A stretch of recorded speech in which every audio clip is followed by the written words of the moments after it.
ರಾಜ್ಯ ರಾಜಕಾರಣದ ಸುದ್ದಿ. ಡಿ.ಕೆ. ಶಿವಕುಮಾರ್ ಭೇಟಿಗೆ ಸಮಯ ಕೊಟ್ಟಿಲ್ಲ ರಾಹುಲ್ ಗಾಂಧಿ. ಪವರ್ ಪಾಲಿಟಿಕ್ಸ್ ರಾಜ್ಯದಲ್ಲಿ ಹೊತ್ತಿ ಉರಿದಂತಹ ದಿನಗಳು ಕೂಡ ಇದು. ಆದರೂ ಕೂಡ ತಡರಾತ್ರಿವರೆಗೆ ಕಾದರೂ ಇನ್ನೂ ಟೈಮ್ ಕೊಟ್ಟಿಲ್ಲ ರಾಹುಲ್ ಗಾಂಧಿ.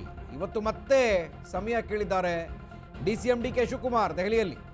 ಇವತ್ತು ಕೂಡ ದೆಹಲಿಯಲ್ಲಿಯೇ ತಂಗಲಿದ್ದಾರೆ ಟ್ರಬಲ್ ಶೂಟರ್. ಸಂಪುಟ ಪುನರ್ರಚನೆ ಸಂಬಂಧ ಇದೀಗ ಸಿ.ಎಂ. ಸಿದ್ದರಾಮಯ್ಯ ಪ್ರಸ್ತಾಪ ಮಾಡಬಹುದು. ಸಚಿವ ಸಂಪುಟ ವಿಸ್ತರಣೆಗೆ ಡಿ.ಸಿ.ಎಂ. ಡಿ.ಕೆ. ಶಿವಕುಮಾರ್ ವಿರೋಧ ವ್ಯಕ್ತಪಡಿಸಿದ್ದಾರೆ ಒಂದು ಕಡೆ.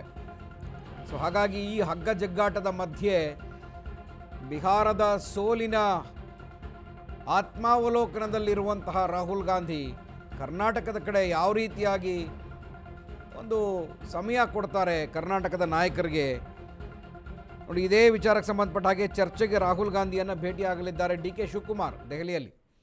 ಸೊ ಹಾಗಾಗಿ ಇದುವರೆಗೂ ಕೂಡ ಭೇಟಿ ಸಾಧ್ಯ ಆಗಿಲ್ಲ, ಕಳೆದ ಬಾರಿ ಕೂಡ ಸಾಧ್ಯ ಆಗಿರಲಿಲ್ಲ. ಇದೀಗ ಮತ್ತೆ ಸಮಯ ಕೇಳಿದ್ದಾರೆ. ನಿನ್ನೆ ತಡರಾತ್ರಿವರೆಗೂ ಕೂಡ ಕಾದರು, ತುಂಬ ಲೇಟ್ ನೈಟ್ವರೆಗೂ ಕೂಡ ಕಾದರು, ರಾಹುಲ್ ಗಾಂಧಿ ಭೇಟಿ ಆಗಿಲ್ಲ. ಇವತ್ತು ಕೂಡ ಒಂದಿನ ಕಾದು ನೋಡುವಂತಹ ಒಂದು ಸಮಯವನ್ನು ಇವತ್ತು ನಿಗದಿಪಡಿಸ್ಕೊಂಡಿದ್ದಾರೆ. ಹಾಗಾಗಿ ದೆಹಲಿಯಲ್ಲಿನೇ ಇವತ್ತು ಸ್ಟೇ ಮಾಡ್ತಾ ಇದ್ದಾರೆ ಡಿ.ಕೆ. ಶಿವಕುಮಾರ್. ಸಂಪುಟ ಪುನರ್ರಚನೆ ಸಂಬಂಧ ಸಿದ್ದರಾಮಯ್ಯ ಸಭೆಯನ್ನು ಅಂದರೆ ಪ್ರಸ್ತಾಪ ಮಾಡಬಹುದು. ಎಲೆಕ್ಷನ್ ಕೂಡ ಆಯಿತು, ಎಲೆಕ್ಷನ್ ಆದಮೇಲೆ ಬದಲಾವಣೆಗಳು ಅಂತ. ಎಸ್, ಇದೇ ವಿಚಾರಕ್ಕೆ ಸಂಬಂಧಪಟ್ಟ ಹಾಗೆ ದೆಹಲಿಯಲ್ಲಿ ರಾಜ್ಯ ರಾಜಕೀಯದ ಚಟುವಟಿಕೆಗಳು ಗರಿಗೆದರ್ತಾ ಇದ್ದಾವೆ. ದಿಢೀರ್ ಹೈದರಾಬಾದ್ ಪ್ರವಾಸವನ್ನು ರದ್ದುಪಡಿಸಿದ್ದಾರೆ ಡಿ.ಕೆ. ಶಿವಕುಮಾರ್. ಹಾಗಾಗಿ ದೆಹಲಿಯಲ್ಲಿನೇ ಇವತ್ತು ಸ್ಟೇ ಮಾಡ್ತಾ ಇದ್ದಾರೆ. ರಾಜ್ಯ ರಾಜಕಾರಣದ ಅನೇಕ ವಿಚಾರಗಳು ಚರ್ಚೆಗೆ ಬಾಕಿ ಇದ್ದಾವೆ. ತೀವ್ರ ಕುತೂಹಲ ಮೂಡಿಸ್ತಾ ಇದೆ ಡಿ.ಕೆ. ಸುರೇಶ್ ಎಂಟ್ರಿ. ಅಣ್ಣನಿಗೆ ತಮ್ಮನ ಸಾಥ್.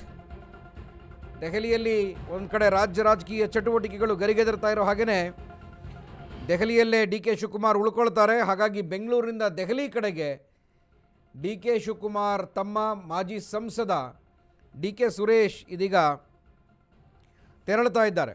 ಸೊ ಇದೊಂಥರ ಕ್ಯೂರಿಯಾಸಿಟಿ ಜಾಸ್ತಿ ಆಗ್ತಾ ಇದೆ. ಅಣ್ಣನಿಗೆ ಸಾಥ್ ಕೊಡ್ತಾ ಇರುವಂತಹ ತಮ್ಮ ಯಾಕೆ ಅನ್ನುವಂಥ ವಿಚಾರ ಹೈಕಮಾಂಡ್ ಮಟ್ಟದಲ್ಲಿ ಎಲ್ಲರೂ ಯಾವ ರೀತಿಯಾದಂತಹ ಒಂದು ಪ್ರಸ್ತಾಪ ಮಾಡ್ತಾರೆ, ವಿಚಾರ ಚರ್ಚೆಗೆ ಬರುತ್ತೆ. ಸೊ ಇದು ಸಾಕಷ್ಟು ಕುತೂಹಲವನ್ನು ಮೂಡಿಸ್ತಾ ಇದೆ.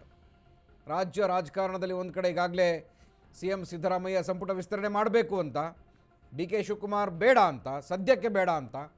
ಸೊ ಹಾಗಾಗಿ ಇಬ್ಬರೂ ಕೂಡ ಹೈಕಮಾಂಡನ್ನು ಭೇಟಿ ಮಾಡ್ತಾ ಇದ್ದಾರೆ. ಯಾರಿಗೆ ಮೊದಲು ಟೈಮನ್ನು ಕೊಡ್ತಾರೆ, ಯಾರಿಗೆ ಸಮಯ ನಿಗದಿಯಾಗಿದೆ, ಅದರ ಮೇಲೆ ಚರ್ಚೆ ಮತ್ತು ಪ್ರಸ್ತಾಪ ಮುಂದಿನ ಬೆಳವಣಿಗೆಗಳು ನಡೆಯುತ್ತೆ.